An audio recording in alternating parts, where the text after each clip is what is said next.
intended to go to Clemson, but it turned out he ended up going to the University of South Carolina. But when he finished undergrad, he didn't know where he was going to go, so he walked over to the law school, signed up, and that was all that was necessary to get into law school back then. And then after that, went into the Army. He ended up serving in the JAG Corps in Korea and served, I believe, 2 years before finally coming back and hanging out his shingle. I always understood Dad had a good reputation as a good, thorough lawyer. He did a lot of collection work. Dad was also very, very involved in the community. Dad was known as an aggressive lawyer.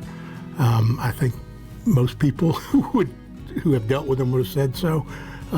He was not impolite, but he definitely worked very hard to represent his clients' interests. Dad was very involved in the commercial practice of law, not only here in South Carolina, but also in the country. Dad was competitive. That's one of the things I will always remember about Dad, whether it would be sports, whether it would be in the practice of law, whether it would be just being a part of an organization. Dad was in just about every organization he ever joined.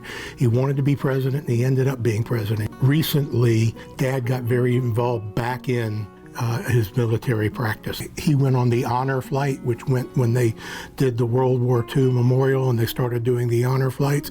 He went with the honor flights with the Korean War veterans. Dad was very, very healthy, and we thought actually he was going to outlive us.